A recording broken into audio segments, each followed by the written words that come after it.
Hi guys, arantana kamitaka wallet Solana tinkreet walin godo anu walin ilaalach walin Solana kan website hedduu beekamaa fi inni blockchain guddaatee fi haalata kamiin akka tikree godnu kan walin ila alutaachu video kana keessa isa kireef godhachuudhaaf wanni nu barbaachisa Phantom application akka buufachuu qofaa jechuudha. Kanaaf garsumatti isin dabarsa video like gochuun haa eegallu. Tikree godhachuudhaaf wanda gochuu qabda Play Store keessan isin Play Store keessan arge asintanii booda application Phantom yoo kana ni buuftan kun Phantom wallet Phantom jettanii search ni gootanii ni boostanii jechuudha. Phantom jettanii search gootaniiti ni buuftan yeroo search gootan akkanatti isin baha isa kana jechuudha. Isa lammaffaa jiru kana fakkaatu suuraan isaa download ni gootan anamma open ni jaan open yeroo ittanii jaan ne boda akkana open jenne ne boda kana nuuba asirratti accounting banachuudhaaf wanni gono agri iddootti sanduuqa kanarra ni cuqaafna chimbode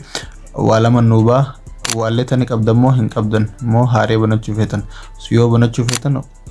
create a new wallet kan jettu irratti ni cuqaaftan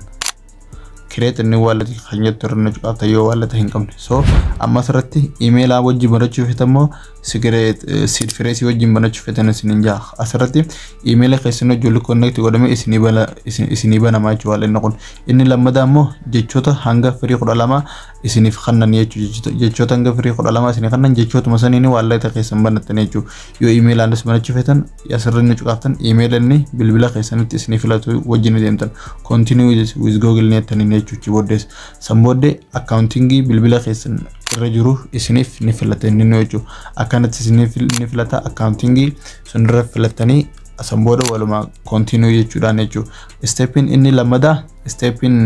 lamada okay create new accounting wallet jechuudha yeroo cuqaafnu create with seed phrase kan jiru isa lamada kana jechuudha isa kana irra yeroo cuqaaftan okay device password yookaan ishaaraa bilbila keessanii wajjin akka isinii banamee cufamu jechuudha iddoon kun asirra yoo bantanii yookaanis yoo irraa cuftanii jechuudha so sambooda next nennan erga cufnee booda guys asirratti be careful ta anammaan tana asitti wannin isinii garsiisu jiru jechoota hanga free 12 kana jecha randomly isiniif kan generate godhe jechuudha jecha kana copy godhatanii jecha kana bakka jabdutti barreessuu danda'u qabdan jecha kanaani kan walletin keessan abbaan fade access gochuu ni danda'u jecha kana dhabnaan isin waan asirraa qabdan guututti maallaqaasee dhabdanii jirtanii jechuudha tokenii ofiitan asirraa qabatten jecha kana daftara irrattis ta'u waan gubatee jiidhee hin banne irratti save godhachuu qabdan online irrattis backup godhachuu danda'u qabdan jechuudha jecha free 12tu as jira jecha free 12tu jira asirratti okay I have saved it somewhere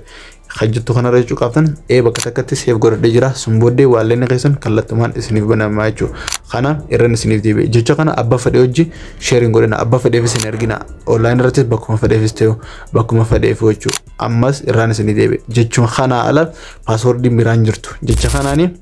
abba maallaqa fi waan fetan kaasarraa qabdan itti access godhuu dandeessan abbaan fedhes biyya alaatis bikka fedhes ta'e jecha kana beenan waan isin asirraa qabdan hunda afurachuu ni danda'achu baruu ni danda'achu saniifu jecha kana copy gootanii bakka jabdutti bakka lama sadiitti barreessanii kaa'uu danda'u qabdanii jechuudha abba fedhe hojis saayiba maaree abbuma fedheefu warri walletatis tokko jecha kana isin gaafatu jechuudha sanaaf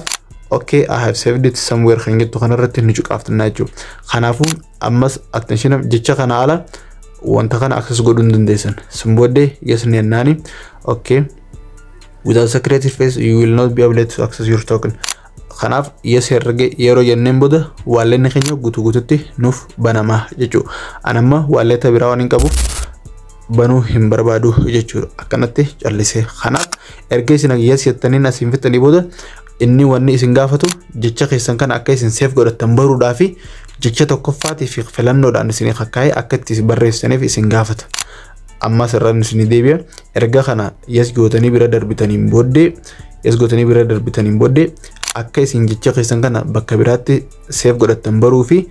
jechoota akka filannootti isiniif kaa'e jecha takkaffaa tokko isin jaa jecha shanaffaa tokko mijee kana jechoota filannoo sirrii erga santuutanii okkeettanii booda walleen keessan kallattumaan open isiniif ta'a jechuudha kana fakkaata haalletti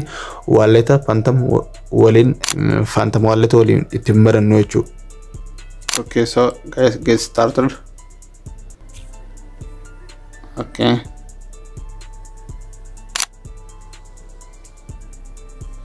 Here we go, guys. Khara fakata jechuudha erga bananne immoo fuullisaa keessi kana fakkaata jechuudha. Asirratti cuqaabtanii akkaawuntingii hanga barbaadan banachuu ni dandeessanii. Asirratti iddoo adiitti kanarra cuqaabtanii akkaawuntingii biraa asirratti create new account fayyadamtu kanarra yeroo cuqaabtan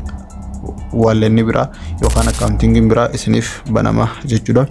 Asirratti airdropii tokko akkaawuntingii hedduu yoo hojjechaa jiraattan akkaawuntingii asirratti dabaltanii walitti connect godhachuu ni dandeessan jechuudha. So